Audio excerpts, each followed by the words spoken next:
So welcome to this question on 2017's Section A, question A4.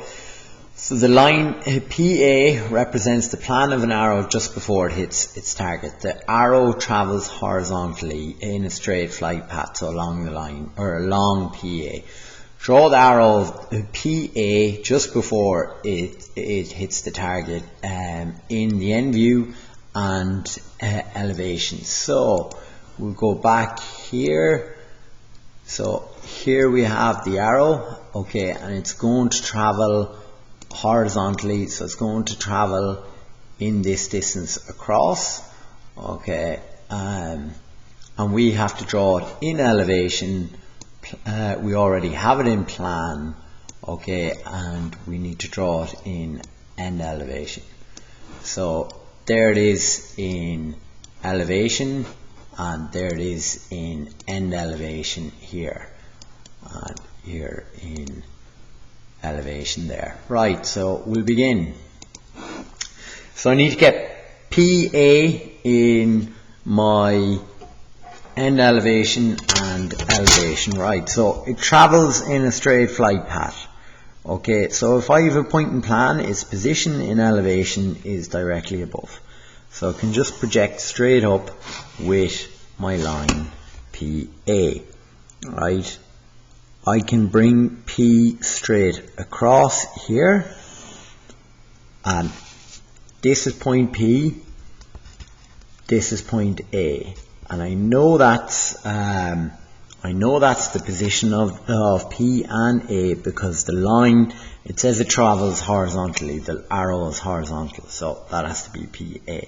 Now, to get an end elevation, I can bring this line, okay, right across here A, until I essentially touch my YY line.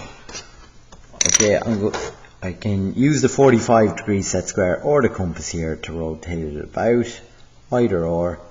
So I'm going to rotate the point up, so point A onto the XY line.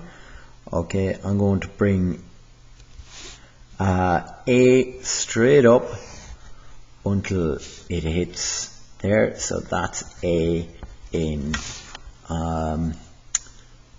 end elevation. So there's the arrow PA in end elevation, elevation and plan.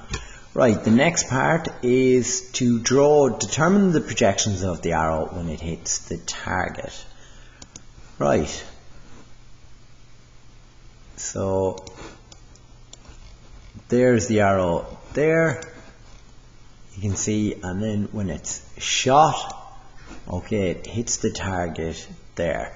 So in end elevation you see it right there, and it travels in a straight flight path. Here's the line view of the shot arrow, okay, the end elevation of it is there, and the key thing is that the end elevation is the same, the length of the end elevation of the shot arrow is the same as the arrow in the original position. It's just moved until it hits the edge view of the target board. And so too will the elevation and plan of the shot arrow. Look, here's the elevation, or the plan of the original arrow, there's the plan of the shot arrow. Both of them are the same size. And likewise in elevation, both are the same size. So the arrow just is a translation really. So this, okay. So to do it, right, we'll start with our, end elevation.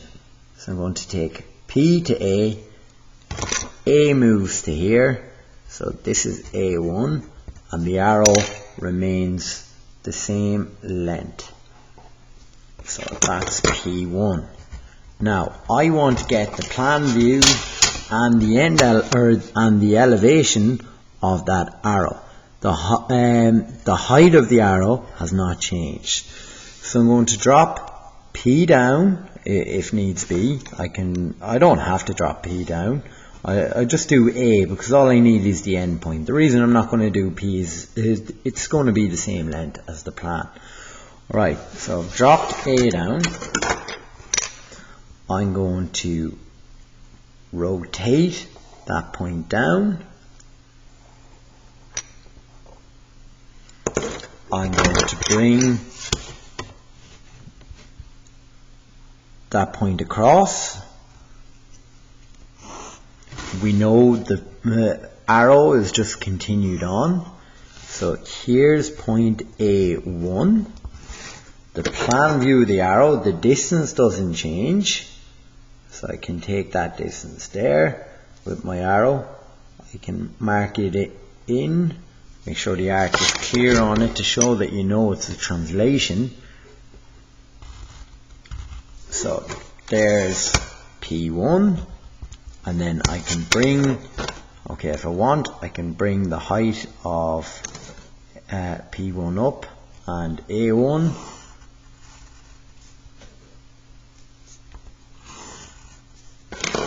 And the distances remain the same. So there's P1, there's A1. Okay, so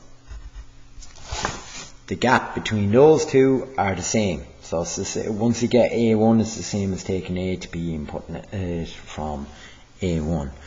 Right, that's the second question done. Now the next part, a second arrow, travelling in a straight line, also passes through P and hits the target at the bullseye. So here's the path of it here, right? So there's the path of the flight path of the arrow in end elevation. Here's the flight path in plan, and here's the flight path in end elevation.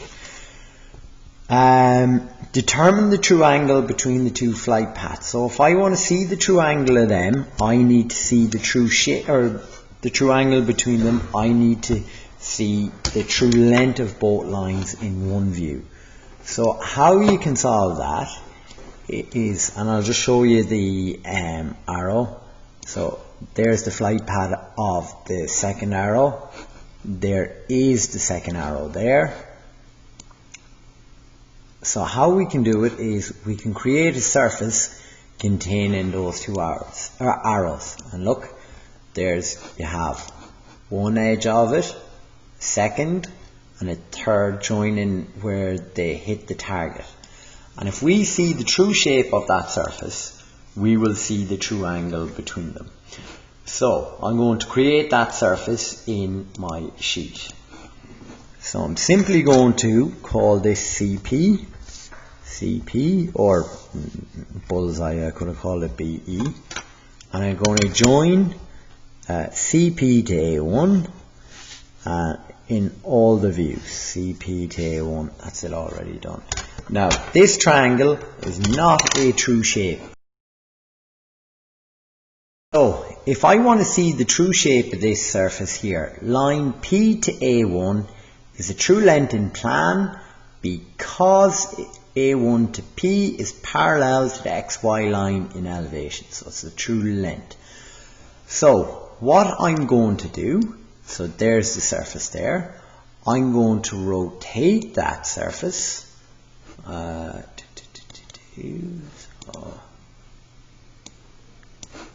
going to rotate that surface up until it's what you call it parallel to the horizontal plane.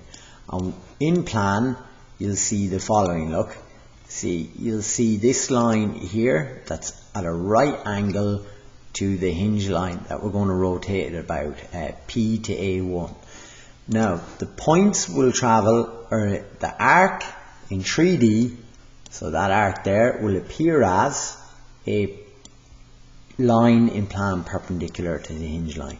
And every line on a true shape is a true, what you call it, angle, or is a true length.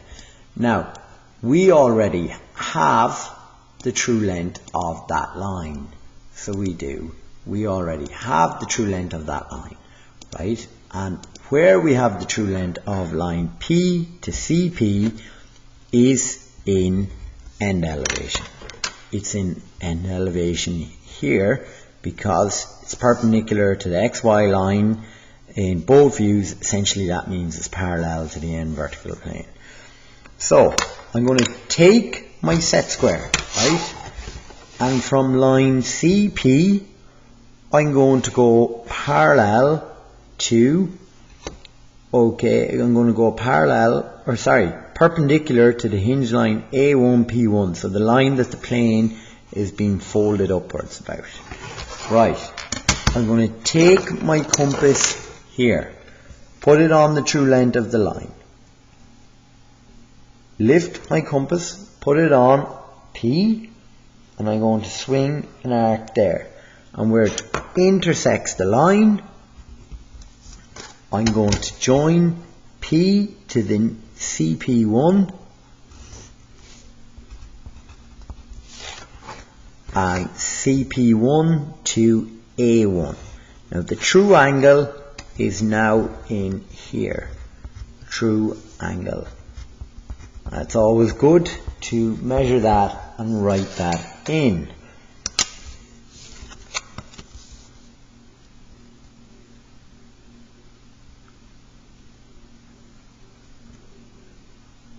So the true angle between the lines looks to be 80, 20, 27 there, 27 degrees. So 27 degrees. Alright, cheers, thank you, bye bye.